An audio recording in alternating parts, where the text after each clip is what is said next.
거룩하신 예수님 이름 받들어 간절히 기도드리옵나이다. 아멘.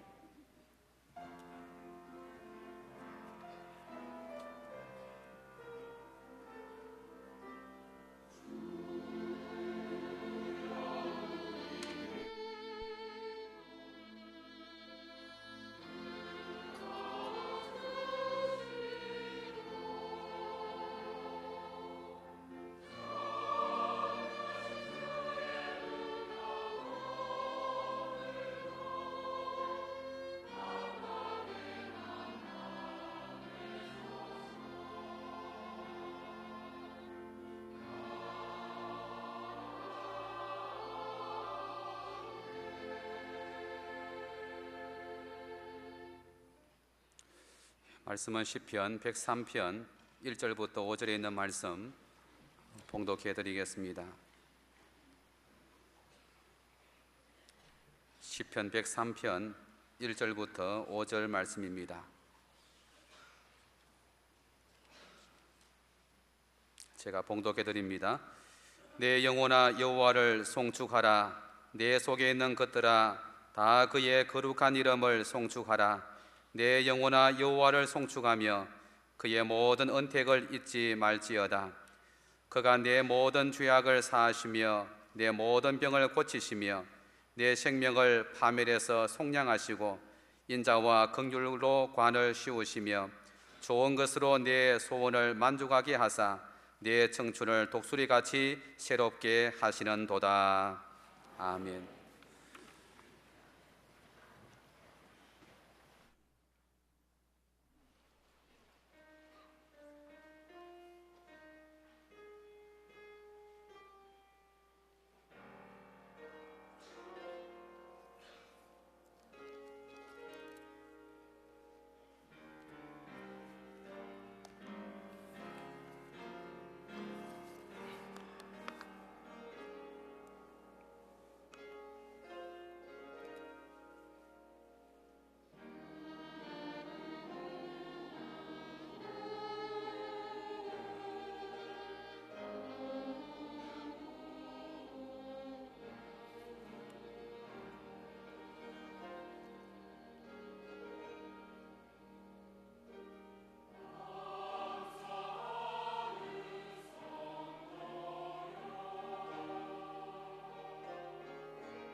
아멘.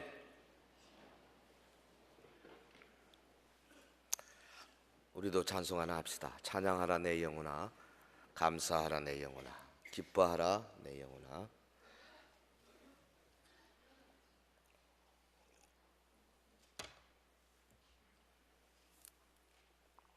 G 메이저로 해봐요.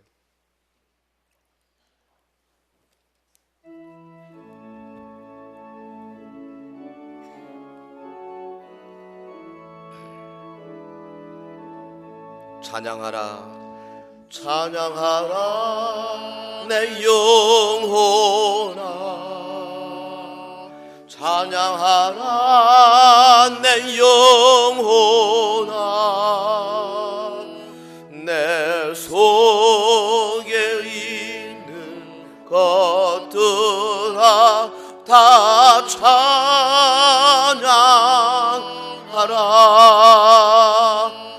감사하라 내 영혼아, 감사하라 내 영혼아, 내 속에 있는 것들아 다 감사하라. 기뻐하라 내 영혼아, 기뻐하라 내 영혼아, 내 속에 있는 것들아 다 기뻐하라.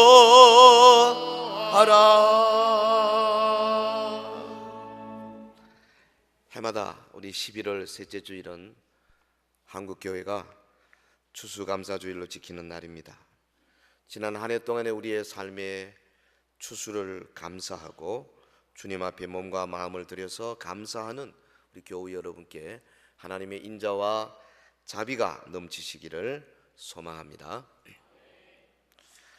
유럽의 청교도들이 신앙의 자유를 찾아서 메이플라워를 타고 신대륙 미국에 도착했지 않습니까? 그런데 얼마 지나지 않아서 그들 중에 반 이상이 굶거나 병들어 죽게 되었습니다. 거기다가 해마다 겹치는 흉년으로 참 모진 고통을 감내해야 했습니다. 도저히 밝은 전망이 보이지 않았습니다. 오늘 우리 한국 경제가 전망이 불투명하다 그런 말들 하지만은 사실은 이 청교도들의 그 상황과 비교해 보면은 우리는 매우 사치스러운 생각들을 갖고 있습니다. 그들은 신앙의 자유를 찾아서 하나님의 뜻을 좇아서 왔지만은 정말로 앞날이 캄캄했습니다. 그래서 전국적으로 청교도들이 금식 기도를 선포하고 하나님께 매달립니다. 하나님 아버지, 이 상황을 돌아봐 주셔야 되겠습니다. 우리를 보호하고 우리를 도와주시옵소서. 이렇게 금식 기도를 한 것이 한두 번이 아니었습니다. 그때 어떤 농부가 이렇게 제의를 했다 그래요. 지금까지 우리가 금식하면서 하나님께서 도와주시기를 그렇게 기도하고 또 간절히 간구했는데 아무리 흉년이 들고 우리 가운데 역병이 돌고 한다 하더라도 그래도 이런 상황에서도 감사할 것이 있지 않겠습니까?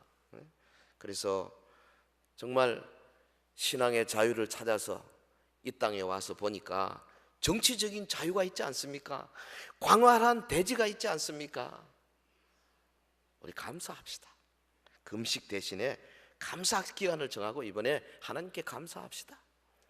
공감대를 얻었습니다. 많은 사람들이 그거 좋다 이래서 감사 주간을 선포하고 하나님 앞에 감사하기 시작했습니다. 이런 것들이 동기가 되어서 오늘 전 세계에 추수감사절기가 이루어지게 된 것입니다.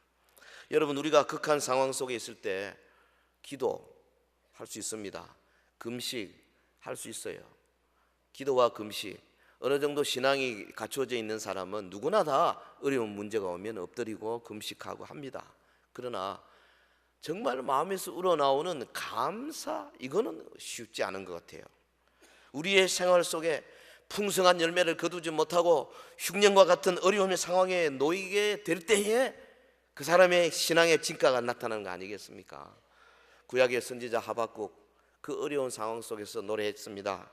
나는 여호와를 인하여 즐거워하고 구원의 하나님을 인하여 기뻐하리라.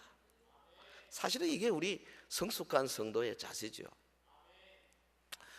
오늘 읽어주신 이 시편 103편 전체 시편 가운데 감사 예배 시편이 한 29편 정도 있다 그럽니다. 그 중에 다윗이 쓴 것이 9편이에요. 근데 이 103편은 9편 중에도 그 시편의 전면에 흐르는 운율이라든지 혹은 내용의 풍부함이라든지 문학적인 감흥면에서도 가장 빼어난 시편이 아닐 수가 없습니다. 사실 깊은 영성을 가진 사람 아니면 이런 시편 쓰기가 쉽지 않습니다. 다윗은 그의 생애에 수많은 시련, 수많은 고통 겪은 사람 아니겠습니까? 하나님과 깊은 관계를 맺었습니다. 그는 말하자면 높은 하늘의 공기를 호흡한 사람입니다. 하나님과 더불어 영적인 대화를 끊임없이 계속했던 그런 사람입니다. 하나님의 보좌 앞에 서서 신령한 교제를 경험하는 사람, 성전에서 끊임없이 하나님을 찬양했던 찬양의 사람입니다. 본문 2절에 내 영혼아 여호와를 송축하며 그의 모든 은택을 잊지 말지어다. 잊지 말자. 자기로 향해서 하는 이야기예요. 하나님이 주신 그 은택을 기억하자. 그거 잊어서는 안 된다. 감사 생활을 독려하고 하나님의 그 은혜를 잊지 말자고 다짐하고, 이게 우리 성도의 모습이 되어야 할 것입니다. 은택이란 말의 본래적인 의미는 뭐냐 하면 하나님이 자기 백성을 위해서 하신 일이란 뜻이에요. 은택. 이것은 영혼, 육체 다 관련되어 있습니다. 현실적인 것, 영원한 것 다 해당됩니다. 은택. 하나님의 은택은 우리의 의식주에 관련된 모든 삶을 포함할 뿐 아니라 우리의 영적인 삶에 관련된 것 다 포함한 것입니다. 독생자 예수 그리스도를 주신 은총, 그분의 제자들을 통하여서 우리에게 주신 하나님의 말씀, 그 말씀을 가지고 우리 가운데 역사하시는 보혜사 성령님, 다 하나님의 은택입니다. 이 선물, 하나님의 은택은 누구의 선물이냐? 하나님의 선물이에요. 근데 하나님이 어떤 분이냐 하면 좋은 분입니다. 온갖 좋은 것을 우리에게 남김없이 주시는 분이십니다. 할렐루야. 야고보 선생이 말했죠. 1장 17절에 온갖 좋은 은사와 온전한 선물이다 위로부터 빛들의 아버지께로부터 내려오나니 그는 변함도 없으시고 회전하는 그림자도 없으시니라. 모든 좋은 것을 주시는 하나님이 우리에게 주시는 이 은택, 은총, 은혜, 이거는 수를 헤아릴 수 없이 풍성합니다. 여러분, 하나님의 선하신 행사를 누가 청량할 수 있겠습니까? 주님의 인자의 손길이 언제나 우리를 감싸고 있습니다. 그래서 선지자 예레미야는 예레미야가 3장 22절에 그렇게 말했죠. 여호와의 인자와 긍휼이 무궁하심으로 우리가 진멸되지 아니함이니이다. 이것들이 아침마다 새로우니 주의 성실하심이 크시도소이다. 그러므로 우리는 하나님의 은택에 쌓여서 살고 있음을 언제나 기억해야 할 것입니다. 오늘 본문을 통해서 다윗이 노래하는 하나님의 인자와 긍휼이 어떤 것인가? 다윗이 찬송하는 그 하나님의 은총은 어떤 것인가? 우리에게 베푸시는 하나님의 은택이 어떻게 나타나고 있는가 생각하면서 은혜를 나누겠습니다. 첫째로, 하나님의 은총은 우리의 모든 죄악을 사하시는 것으로 나타나 있습니다. 나의 모든 죄악을 사하심. 3절에 보면 그가 내 모든 죄악을 사하시며 그랬어요. 우리가 송축해야 할 하나님의 은택, 첫 번째가 죄 사함입니다. 이게 첫 번째 나오는 이유가 뭐겠어요? 가장 중요하다는 거겠죠. 죄를 용서함 받는 것, 이것만큼 중요한 것이 없습니다. 다윗만큼 죄에 대해서 철저하게 아는 사람이 또 어디 있겠어요? 그가 큰 죄를 지었습니다. 살인죄를 지었습니다. 간음죄를 지었습니다. 거짓말했습니다. 하나님 앞에 엄청난 죄를 지었습니다. 그리고는 그가 하나님의 책망 따라서 깊이 회개했습니다. 철저하게 회개했습니다. 그래서 죄사함의 그 놀라운 은총을 받은 사람이죠. 그런 체험을 한 당사자 다윗은 하나님의 사죄의 은총을 확신했기 때문에 바로 오늘 본절과 같은 표현으로 여호와의 인자하심을 선언하고 있는 것입니다. 그가 내 모든 죄악을 사하신다. 하나님이 우리의 죄를 다 사하여 주신다. 이스라엘 백성들 앞에서요 외치는 다윗의 모습을 한번 생각해 보십시오. 여러분, 우리가 어떤 자들입니까? 우리가 다 죄로 물든 세상에 살면서 죄에 빠진 자들 아닙니까? 우리의 입과 우리의 손과 우리의 발을 한번 살펴보십시오. 제대로 된 입이 어디 있어요? 제대로 된 손발이 어디 있습니까? 우리가 가는 곳곳마다 행동하는 것마다 하나님의 계명을 어기고 하나님의 마음을 슬프게 하고 성령을 근심케 하는 일들이 부지기수 아니냐고요. 우리의 죄악이 결코 적지 않습니다. 여러분, 우리가 사함 받아야 할 죄악의 종류와 수량이 무시해도 좋을 만큼 그렇게 별거 아닌 게 아니다 그 말이죠. 이 죄가 얼마나 많은가는 하나님만이 말하실 수 있어요. 시편 기자가 말했습니다. 40편 12절에 죄가 나의 머리털보다 많으므로, 죄가 나의 머리털보다 많으므로 내가 낙심하였다. 자기의 죄를 생각하니까요 낙심밖에 되는 게 없어요. 그런데 이 모든 죄와 허물들을 하나님이 용서해 주신다는 거죠. 할렐루야. 사죄의 은총, 주님의 용서는 조건이 없습니다. 주님의 용서는 완전합니다. 주님의 용서는 시간적으로 영원합니다. 용서해 주시는 주님, 사죄의 은총. 내 영혼아 여호와를 송축하라. 내 영혼아 너는 하나님의 은택을 잊지 말지어다. 그가 나의 모든 죄악을 사하여 주셨도다. 이 우리 추수감사절을 맞는 우리의 감사 조건이 되어져야 할 것입니다. 이 용서는 우리의 회개와 믿음을 통하여 우리의 개인에게 적용되어집니다. 여러분, 성도 한 사람 한 사람에게 적용되어지는 용서예요. 죄사함의 은택. 우리 모두 하나님의 은택을 잊지 말아야 하겠고, 놀라운 은혜를 인하여 주님을 송축하게 되기를 주의 이름으로 축원합니다. 죄사함의 은택. 두 번째는 본문의 3절에 계속 보면은 나의 모든 병을 고치신다 그랬어요. 내 모든 병을 고치시며, 이 우리가 송축해야 할 하나님의 은택 두 번째, 병 고침의 은총입니다. 하나님은 우리의 모든 병을 고쳐 주신다 그랬어요. 이 병이라는 말 히브리 말로 타할루라는 말인데요, 이것은 육체의 병, 정신적인 질병 이것만 의미하는 것이 아닙니다. 이건 구약에 5번밖에 쓰이지 않은 아주 독특한 단어입니다. 이것은 죄로 인한 심판으로서의 질병을 의미합니다. 그러니까 죄가 우리에게 와서 그 죄 때문에 우리에게 병이 올 때에 하나님이 죄를 용서해 주시고 이 병을 고쳐 주신다. 이 논리가 그렇게 되지 않습니까? 고치시며, 히브리 말로 하로페라는 말은 말하자면 찢어진 곳을 꿰매어 수선한다는 뜻에서 왔어요. 하나님은 죄 때문에 망가진 우리의 영혼, 우리의 삶, 우리의 정신, 우리의 육체 모든 영역을 다시 꿰매어 주시고 수선해 주시고 회복해 주시고 고쳐 주시고 정상화시켜 주시고 원상되게 만들어 주시는 줄로 믿습니다. 하나님의 은총, 치유의 은총. 여호와 하나님은 못 고치는 질병이 없는, 다시 말하면 여호와 라파의 하나님이시라 이 말이에요. 성도 여러분, 모든 병을 고쳐주시는 은택의 하나님 우리가 찬양해야 합니다. 여기 용서와 치유가 관계되고 있지 않습니까? 우리의 죄를 용서하시는 하나님, 그래서 그 죄 때문에 생기는 질병들을 용서하시고 치유해 주시는 하나님, 할렐루야. 우리의 믿는 하나님은 바로 이런 하나님이세요. 주님은 우리의 육체의 병을 고쳐주세요. 죄는 우리 몸에 온갖 질병의 씨를 뿌리지 않습니까? 수많은 병들이 우리를 고통 가운데로 몰아넣고 마침내 죽음으로 이끌어갑니다. 하나님이 때로 이 병들을 직접 고쳐주십니다. 주의 종의 안수 기도와 선포 기도를 통해서 고쳐주십니다. 구역에서 모여서 사랑하는 사람들에게 합심해서 기도할 때에 고쳐주십니다. 여러분, 하나님께서 이제 우리 일반 은총적으로 각종 의료 시설, 약 이런 것을 통해서도 고쳐주십니다. 이 모든 것이 하나님의 은택이에요. 하나님은 우리의 영적 질병을 고쳐주십니다.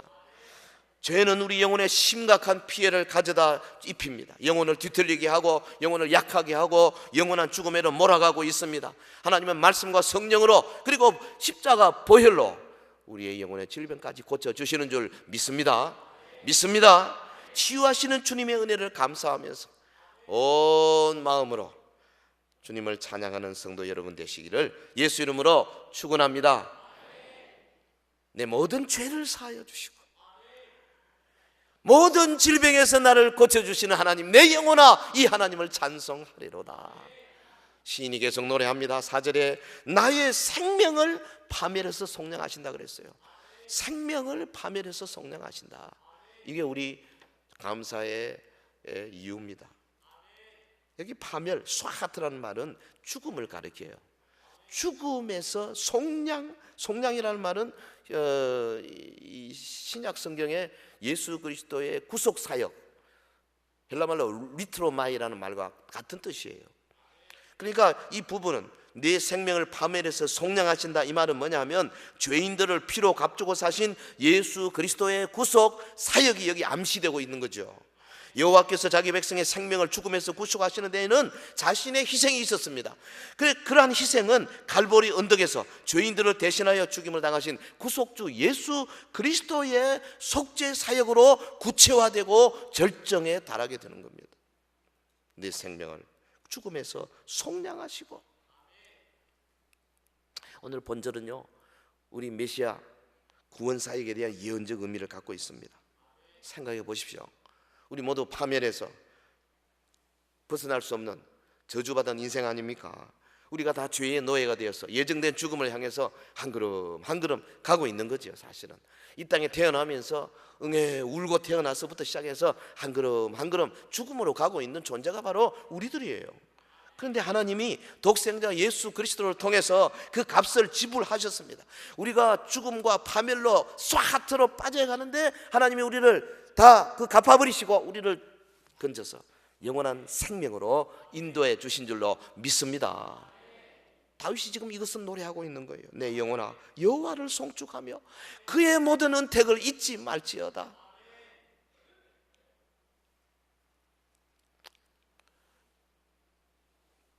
법칙 중에 역치의 법칙이라는 게 있어요. 지난 금요일 밤에 제가 말씀을 드렸는데요. 이게 뭐냐 하면 우리가 어떤 자극에 반응하고 우리의 생물체가 변화되기 위해서는 일정 양의 어떤 자극이 있어야 된다는 거죠. 이 오징어를 보면요, 오징어가 그 실험하기 딱 좋거든요.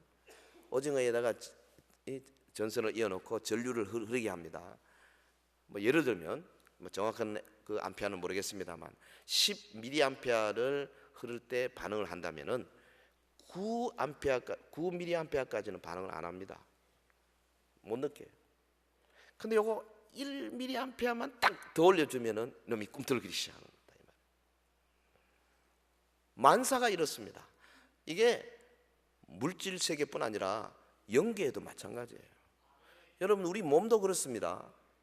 운동 어쩌다 한번 운동하고 어쩌다 한번 세게 막 등산하고 한다고 해서요 근육이 안 생깁니다. 꾸준히 의사들이 그렇게 말하죠. 보통 일주일에 3번 30분 이상 가슴이 뛸 정도로 그렇게 막 숨이 가빠질 정도로 그렇게 유산소 운동을 해라. 계속 해서 어느 정도 되어야 그게 근육이 붙고 거기에 임계치 달았을 때 비로소 반응이 온단 말이죠. 기도 어쩌다 한번 기도하고 일주일에 한 번 와서 예배드리면서 기도하고 이 정도 가지고는요 우리 영혼에 따라합시다.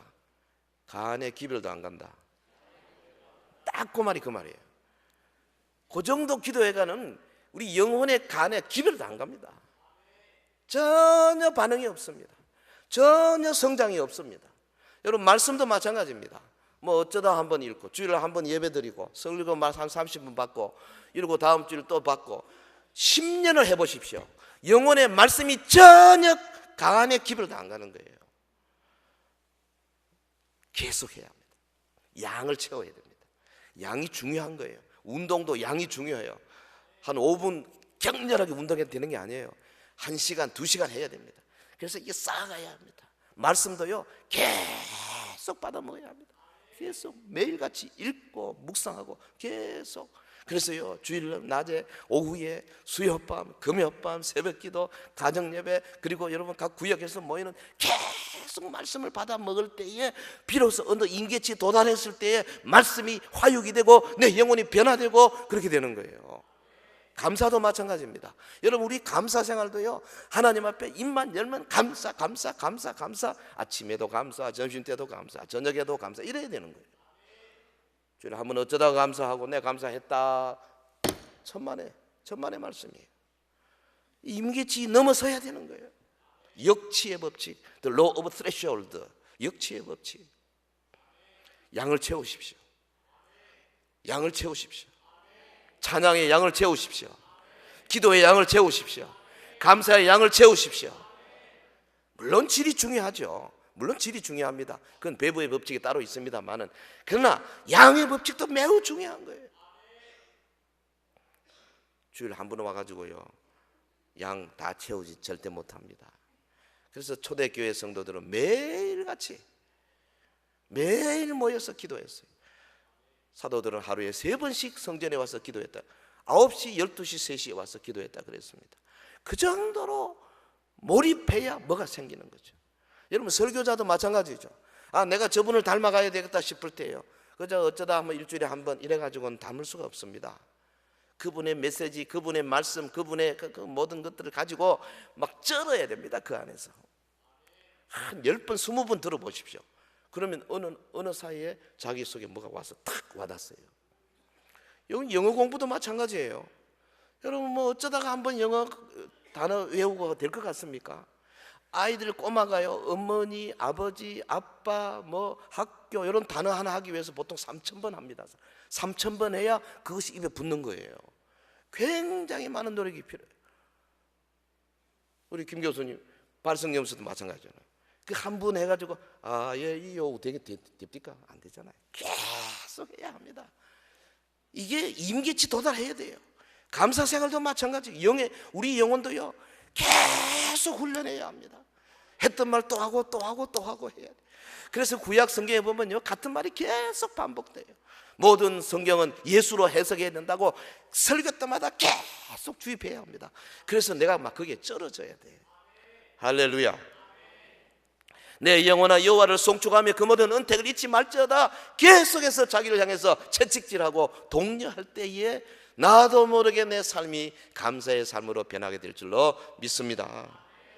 시편 91편 2절에 보면 나는 여호와를 향하여 말하기를 그는 나의 피난처요 나의 요새요 내가 의뢰하는 하나님이라 하리니 이는 그가 너를 새 사냥꾼의 올무에서와 심한 전염병에서 건지실 것입니다. 여러분, 새 사냥꾼의 올무, 심한 전염병, 여기서 하나님 우리를 건지신다. 당면한 위험으로부터 하나님이 우리를 건지시는 그 하나님을 찬송하고 감사하고 또 감사하고 할 때에, 우리 아까 우리 장로님 기도하신 것처럼 감사하고 있으면요, 통증이 없어져 버려요. 두통이 없어져 버려요. 귀신이 나가버립니다. 감사하면 관절염이 나와버립니다. 감사하면 소화기관이 정상화되어 버려요. 감사의 능력이 대단한 겁니다. 왜? 하나님이 역사하십니다. 찡그리고요, 불평하고 불만해 보십시오. 없는 병도 자꾸 붙습니다. 왜? 아이고, 요놈한테는 기생하기가 좋구나. 기생충들이 자꾸 와서 붙는 거예요. 근데 감사하십시오. 아이고, 이거 못 살겠다. 도저히 내 체질에 안 맞아서 못 살겠다. 다 도망가는 거예요. 할렐루야. 감사가 빛 아닙니까? 빛이에요, 빛. 일찍이 타락한 도성 소돔과 고모라를 멸하시기 전에 의인 롯을 구원해 내시던 하나님을 생각해 보십시오. 주님은 자기 백성을 임박한 위험으로부터 반드시 구원해 내시는 분이세요. 그래서 우리가 믿음으로 고백하고 자기를 독려할 때에 하나님이 역사하시는 겁니다. 할렐루야. 파멸해서 성장하신다. 마지막으로 우리 주님, 나에게 인자와 긍휼로 관을 씌우신다 그랬어요.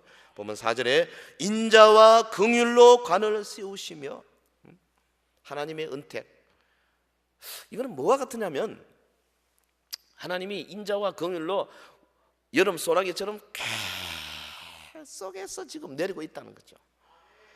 그걸 막 시적으로 표현했어요. 관을 씌우신다 이렇게 표현해 버렸어요. 인자, 긍휼이라고 하는 관을 씌우신다. 그러니까 막 완전히 인자 투성이, 긍휼 투성이. 그 인자가 뭡니까? 인자는 히브리 말로 헤세드라는 단어인데요, 이것은 하나님이 자기 백성과 언약을 맺으시고 언약 맺은 백성들을 어지간히 잘못해도 계속 사랑하시고 몰고 가시고 혹은 누가 옆에서 건들면 못하게 하시고 내 거다 이겁니다. 헤세드, 언약의 사랑입니다. 여러분, 아수르와 바벨론과 모압과 암몬과 에돔과 블레셋과 애굽과 이런 나라들이 이스라엘 백성을 침범해 올 때 잠시 그들을 사용할 수 있지만은 조금 사용하고 난 다음에 버려버리시는 하나님. 그러나 하나님은 언약 백성들을 절대 버리지 아니하신다 그 말이죠. 할렐루야. 언약의 백성 아브라함이 애굽에 가서 애굽 왕 바로에게 거짓말했습니다. 자기 아내 사라가 자기 누이라고 거짓말했는데 바로에게 하나님이 오히려 징계를 주시지 않습니까? 왜? 아브라함이 하나님 편이니까. 하나님은 굉장히 편 따지신 분이십니다. 언약의 백성. 그러니까 언약의 백성과 언약의 백성 아닌 사람과는 불공평하신 하나님이에요. 언약 안에서는 공평하십니다. 왜? 이 하나님의 언약의 속성이에요. 헤세드의 사랑.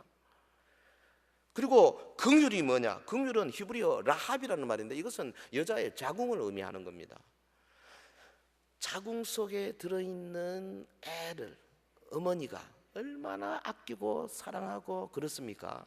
요즘은 뭐 사진도 찍고 하니까 그놈 들고 뭐 얼마나 좋아하고 거기다가 일기장에다 붙여다 놓고 거기다가 뭐라고 쓰기도 하고, 그 다음에 요즘은 또 뭐 남편이 말이죠, 청진기를 대고 갖다 대놓고 거기다가 말도 하고 애하고 교통한다고 뭐 그런 세상이 있잖아요.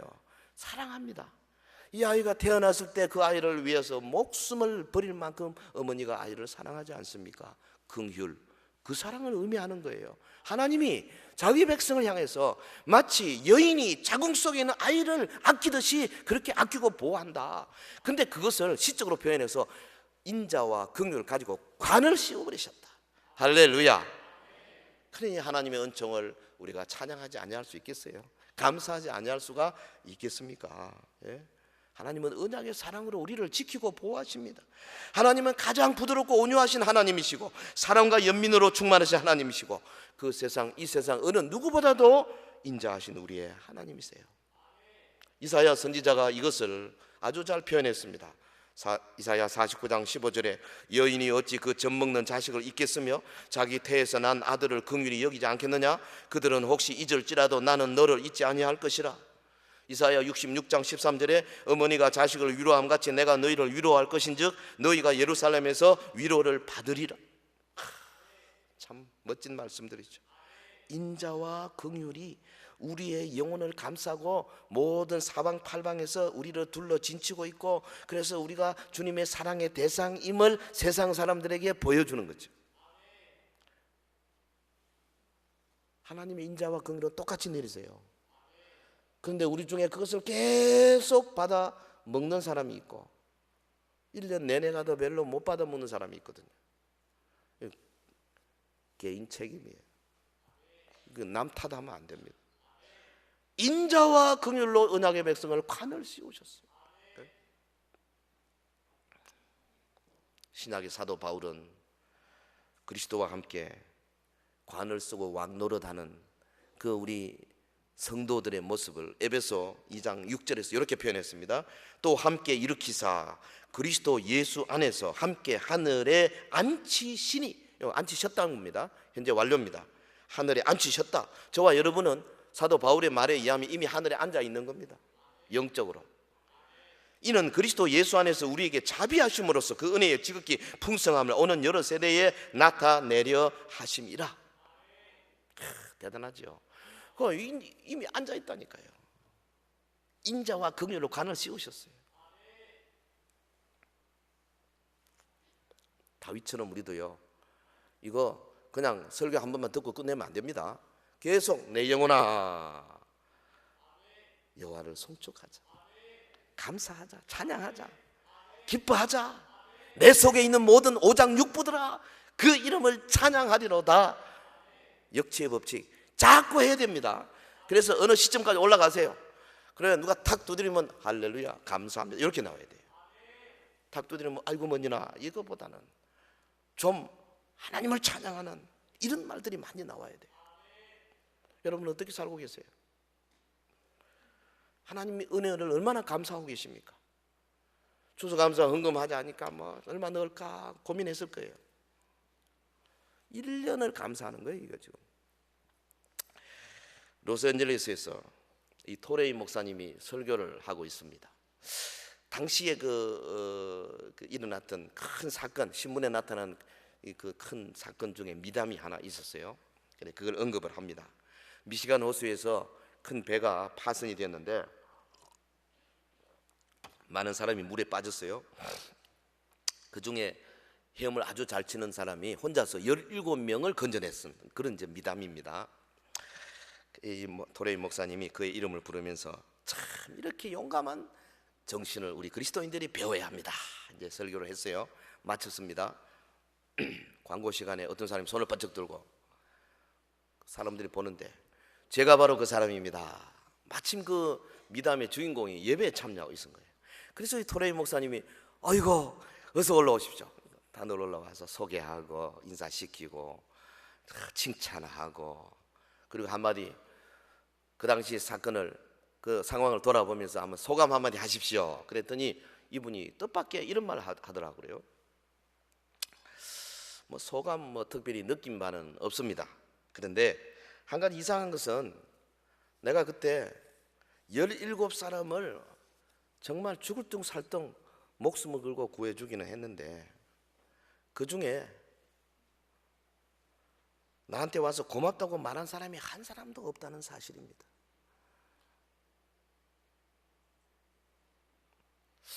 보통 인간의 모습이 이런 것 같아요.